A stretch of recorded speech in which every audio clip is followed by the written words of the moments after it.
திருப்பாவை பாசுரம் 11.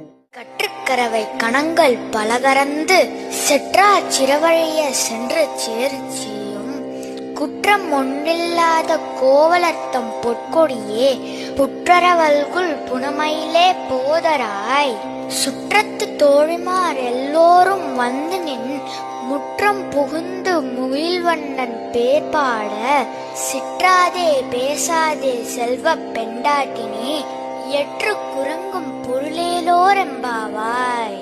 இன்னைக்கு அவ்வளவு அழகா அந்த பெண்ணோட உடல் எதோட அவ ஒப்பிட்டு சொன்னாலோ அந்த நாகப்படத்தை இந்த விளக்குல காமிச்சிருக்கிறோம்.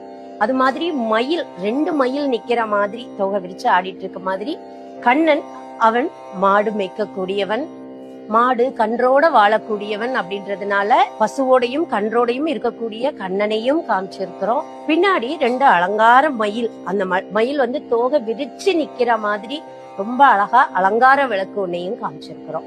நடுவுல ஆண்டாள் அவ்வளோ அழகா அலங்காரமா 2 பக்கமும் 2 அன்னம் நிக்கிற மாதிரி ஒரு பெரிய விளக்கு எரியுது. இந்த பாசுரத்துல ஆண்டாள் எப்படி ஆரம்பிக்கிறா அப்படின்னா, அந்த தோழிய பார்த்து நீ எவ்வளோ அழகு தெரியுமா, பாம்பு புத்துல இருந்து வரக்கூடிய அந்த படம் எடுத்து நிக்கக்கூடிய பாம்பு மாதிரி உடம்புன்றா.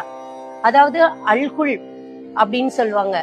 அதுக்கு என்ன அர்த்தம் அப்படின்னா, ஒரு பெண்ணோட உடம்பு இடை சிறுத்து தோல் பெருத்து இப்படி இருக்கணுமா. அததான் ஆண்டாள் அவ்வளோ அழகா சொல்றாங்க.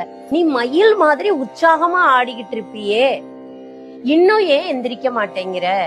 இந்த கண்ணன் மாடுகளோடையும் கன்றுகளோடையும் வாழ்ந்து பால் கறந்து எல்லாருக்கும் கொடுக்கக்கூடியவன், தன்னை எதிர்த்து நிக்கக்கூடிய எதிரிகளை அழிக்கக்கூடியவன், எந்த குற்றமும் செய்யாத கோபாலன்.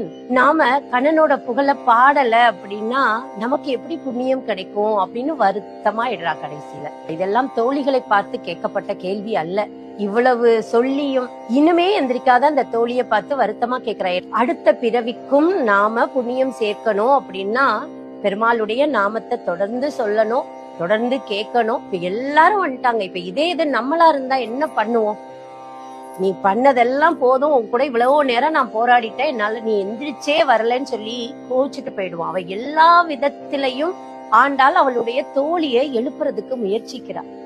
அப்படிதான் நம்மளுக்குள்ளேயும் இருக்கக்கூடிய சோம்பல் எல்லாத்தையும் விட்டுட்டு நாமளும் பெருமாளுடைய புகழ பாடுவோம், அவனுடைய கோவிலுக்கு சென்று அவரை தரிசிப்போம். மீண்டும் பாசுரம் 12ஓடு நாளை காலை உங்களை சந்திக்கிறேன். நன்றி, வணக்கம்.